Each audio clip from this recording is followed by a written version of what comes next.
Welcome back to Surrendered. Good afternoon, good morning, good evening, wherever you are. I'm excited to be here with you. It's a journey about walking light, trusting God, surrendering all that concerns us to God, because God cares about us. God cares about our relationships. Are you home? Are you single? Are you married? Are you working? The relationship you have on this earth, if it is a concern to you, it is a bigger concern to God. In Surrendered, we talk about things that help us to walk light. And in Surrendered, we encourage one another on those things, small things that we can apply in life, the small neglects that sometimes we can give attention to in order for us not to be so overly burdened. So my name is Rachel Kimani, and I'm doing this journey with you, trusting God that as we surrender them to Him, He's in control. Those things that you surrender to God, He's more than able to help you go through them. If you're here for the first time, I take this opportunity to welcome you wholeheartedly. I appreciate you. I appreciate you for being here also, the ones who have been here. Thank you for commenting. Thank you for sharing our videos. You are indeed a blessing, and this video speaks to somebody. And we've been talking about parenting. It's one of the biggest tasks that God has given to us. It's a privilege. It's an honor, but it comes with so many responsibilities. I have said I have a big challenge, especially when things are rough and I'm dealing with my children. I mentioned one of the easiest things for me maybe is to yell when I want to correct, when I want to talk, as opposed to talking about that issue itself. And I know most of you are in good company, because in this journey, you may ever have shouted and you got that look from your child, I'm right here. Why are you raising your voice? I remember at one time I was reminded by my firstborn son. He told, Mom, you're raising your voice, because we have these things that we write. We say, when we are angry in this house, don't raise your voice. It was my turn. And your child feels so good when he's reminding you about the rules that you have broken. It's not easy, but you always have to find your position of coming down so that they have an opportunity to learn from you. So we've been talking about the things that we say that have very serious psychological effects on our children. As we continue in this video, it's dear parent, don't do this, don't say this. There are so many, but I noted out the ones that I feel they matter a lot. I know you have had a parent say something and you said, ouch, and you wish you could get an opportunity to tell them, don't say that to your child. Comment right here. Just write, dear parent, when you're angry, don't say this. Dear parent, don't say this to your child, because for whatever you're not supposed to do, there is something you can say in its place. Maybe the next video will be the things you should say to your child. But today you're saying, don't say this to your child, because those words matter. They will linger. And even as they grow up, as they relate, whenever they are going to mingle with people, they always remember what you told them about themselves. Some of the most damaging words, the one that I think stands out in this video is, you can't do this. This is a very, very psychologically damaging word to your loving child. You tell them you can't do this, and all those other words that follow, you can't. You say things like, you can't handle this.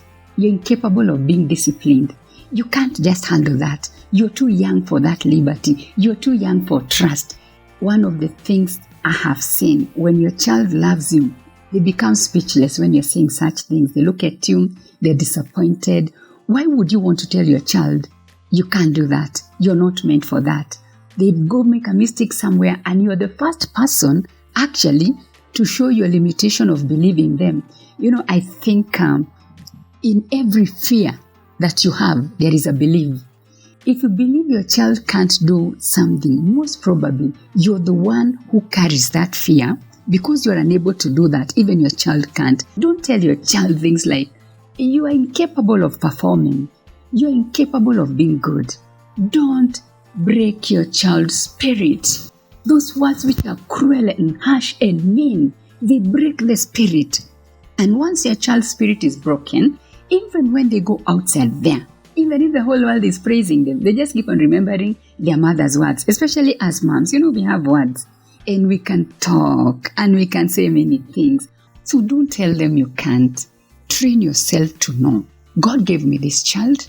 God wants me to raise them the way He has enabled me. I have the grace of all the things that your child must not quote. They must not quote you having said they are incapable. They are capable of being kind. They are capable of being good. And sometimes, anyway, they are just trying you because they know your reactions. So control your tongue. And then the next thing that we make a mistake in, especially, I don't know, whether small, big children, adults, it's when your child is crying, then you tell them, stop crying. No, what do you mean stop crying?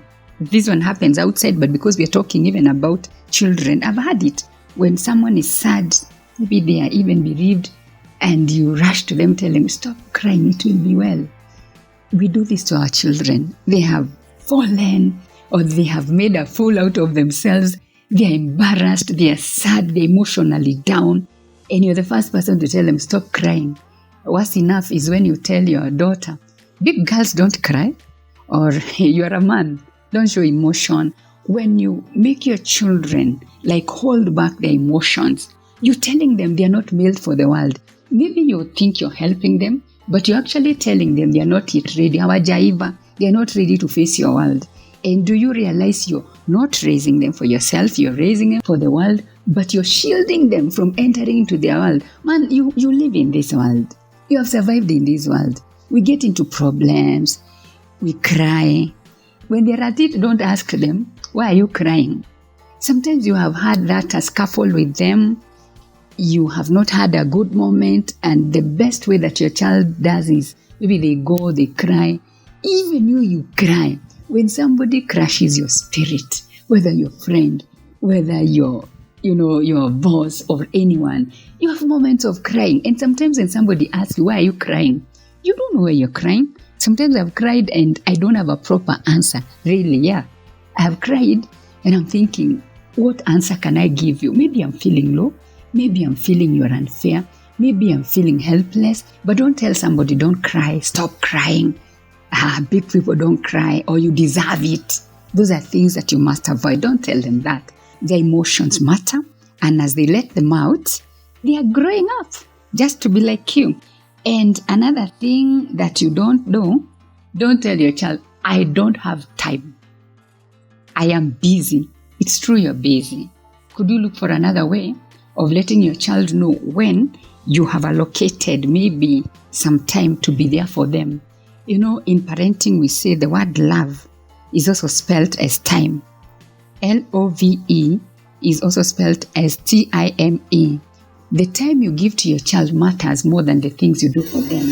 And when you're busy looking for money for them, when you're busy running helter-skelter, just make sure, even when you're talking to them, you don't sound like you're on a race, like you're on a horse, and you're wishing they stop talking so that you run. They don't feel encouraged. They are able to perceive that you have no time for them, but you will be in a worse position when you tell them, I am busy. You're telling them they are not worth your time. You're too busy to be available for them. And the only moment that your child remembers is the time you spend for them. The next one is, I don't know. Don't tell your child you know nothing about life. When you're arguing with them and you're thinking they have an attitude, they are uncooperative, please don't tell your child you know nothing about life. Maybe when you feel they are too opinionated, you could look out for ways of telling them, I know, or I have an idea about what you're struggling with. If you're interested, I could help. They know so much. Sometimes I tell you, I've been assisted so much by my children. I'm struggling with a minute thing in a computer, and I give to one of my children, and within a minute, they come and say, it's done. What if I am the kind that tells them, you know nothing about anything? Don't tell your child they know nothing about life. They know a lot, only that they wish to know what you know about life, and you pass it on to them. The next one is really a doing thing, not a saying thing. Don't micromanage them. Don't be like this epileptic parent. Your child cannot think if you're not there. Your child cannot book a matatu if you're not there. Your child cannot cross a road when you're not there. Your child is helpless without you. Don't micromanage them. I used to do a lot of that. I send them to the supermarket and I tell them, when you get here, you do this. When you get here, you do this. Well, how nice it is that if they forget an item in the supermarket, they are the ones who will miss out on that item. So they'll buy it next time. And if my son or my daughter forgets to buy an item continuously, for sure, the next time they're going to remember to buy it because they need it. When you ask your child to pray, then you tell them, pray like this, pray like this, pray like this. You don't trust that the way they have been watching you pray, they can pray. Maybe my last point should be an example. What you want them to be that. If you want them to be godly, be godly. If you want them to pray, let them see you pray. If you want them to be, Bible readers, create a moment of them seeing you read. You may not even be out of Bible, but be somewhere. Let them see you having taken some moments to read the Word of God. If you want your child not to be yelling at other children or even yelling back at you, don't yell, don't shout, don't tell them negative things. What am I saying? Be what you want your child to be, because habits are caught. Your children learn so much by the way you live in your family. Parenting is a beautiful journey. God has trusted you with it. Just know that you're privileged. There's somebody under the face of this planet who's trusting God for the fruit of the womb. You're a parent, don't curse your children.